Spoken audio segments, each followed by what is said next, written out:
Hi everyone. This video is about the different forms of drug administration. I am Jenlyn Bernard, working as nursing tutor in MMM College of Nursing.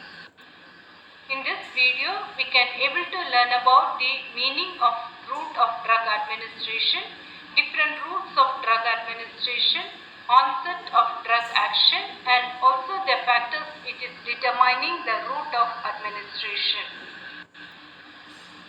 Route of drug administration. A route of drug administration is the path by which a drug, fluid or other substance is brought into contact with the body. According to the route of drug administration, it can be classified as local and systemic.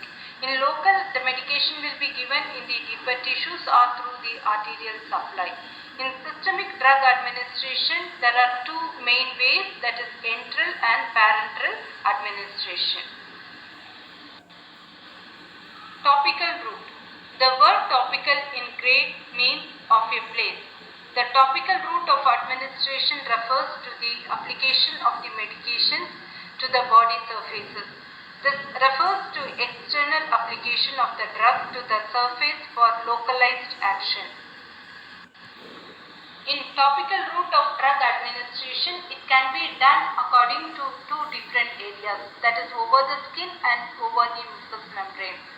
The drug is applied in the form of ointment, cream or lotion over the skin. In the mucous membrane, the dosage forms are depending on the site of application. The topical application to the mucous membrane can be done on the mouth and pharynx, eyes, ears and nose, gastrointestinal tract, bronchi and lungs, urethra, vagina and rectum. The topical administration of medications can be done by the following ways, that is through instillations, irrigation or drenching, throat painting, sprays, gargling, inhalation route and also by using the transdermal patches. Topical application to the deeper tissues is another local and parenteral route of drug administration by doing an invasive procedure. For an example, we can say about the intra-articular injection and also the retrobulbar injection. Injecting into the arterial supply. It is a local but parenteral route of drug administration which causes minimal systemic absorption. For an example, intra-arterial injection for contrast media in angiography and anti-cancer drug in femoral artery or brachial artery to treat the localized malignancies in limbs. Enteral route of drug administration. When a drug is placed or administered directly into the gastrointestinal tract is called as enteral administration. It can be done in three different ways, that is through orally or buccal or sublingual route and also through rectum. Oral route of drug administration. In this, the medication is swallowed and the drug is absorbed from the stomach and small intestine. The advantages of oral route of drug administration is, it is the very safest route, very commonly used and it is very convenient to the patient and no skills are required and it is very good to do the self-medication administration and it is a painless and very acceptable procedure. Cost-wise, it is very much effective and no maximal or strict sterilization is needed. The disadvantages are, it can cause slow absorption, delayed onset of action and it is not suitable for emergency situations. An unpleasantable or irritable drug cannot be administered orally, example like chloramphenicol, and also the unpleasant taste may cause the nausea and vomiting. The absorption of drug variable and erratic. Streptomycin cannot be absorbed. Interaction of drug with food and other drugs affects the absorption. Administration difficulty in non-cooperative and unconscious patients. Some drugs are destroyed by the gastric secretions like insulin. Some drugs undergo extensive first pass metabolism in the liver. Example, lidocaine and testosterone. Sublingual route of drug administration. Sublingual in Latin term means under the tongue. It has the faster absorption. The sublingual route of drug administration has an advantage of bypassing the liver first pass effect. As a result, a lower dose of the drug is required. The medication can be applied in different forms like tablets, buccal films and also by drops. Buccal route of administration. The buccal route is the route of administration where the medicine is placed between the gums and the inner lining of the cheek. Similar advantage as a sublingual route administration, but the difference is the site of application of medication. Here we can see the buccal administration of drugs when the time is passing on, how it is getting changed and absorbed into the body. Buccal films. The buccal films are used to prepare with the bilayer film technology. Once it has been applied over the mucous membrane of the cheek, it adheres to the oral mucosa within 5 seconds of time. It completely dissolves within 15 to 30 minutes and it is causing minimal taste issues. The absorption is very rapid that lead to the rapid onset of the action. There are different types of buccal films are available. That is double layered film. In that unidirectional route into the buccal mucosa area, the medication will be delivered. The other double layered film, it can be again the unidirectional route into the oral cavity, and for mucosal area the medicine will be released. In single layered buccal film, the bidirectional route for sublingual as well as the buccal application is possible.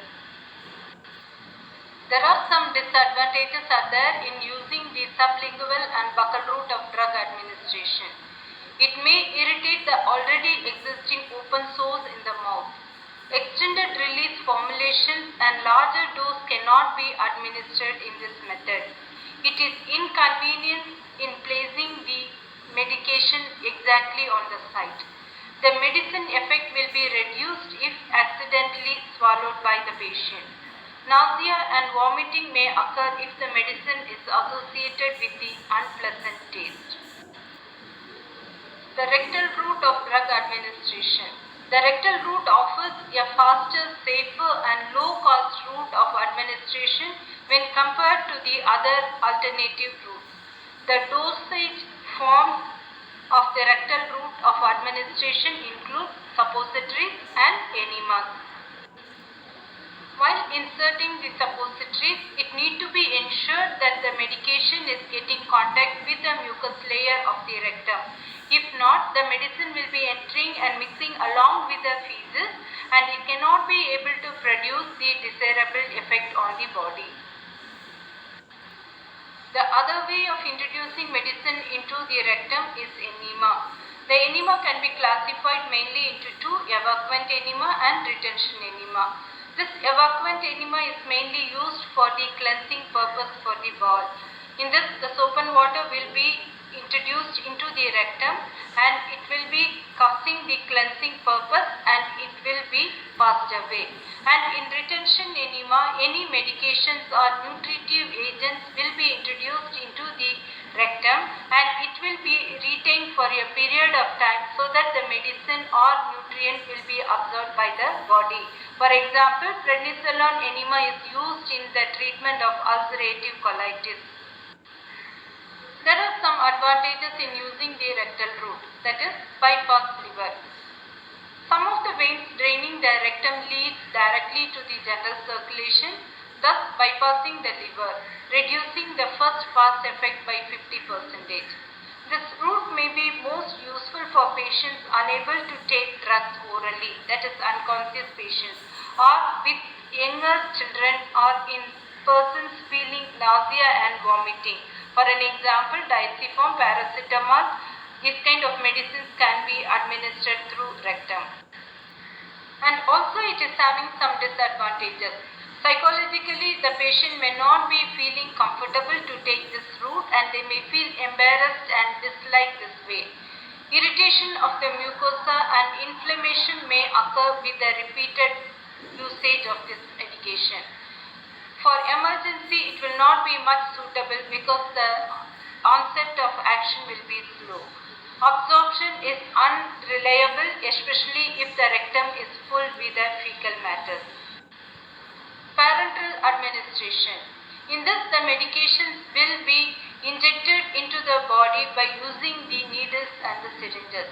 It can be administered in different ways according to the site, that is intradermal, intramuscular, subcutaneous, intravenous,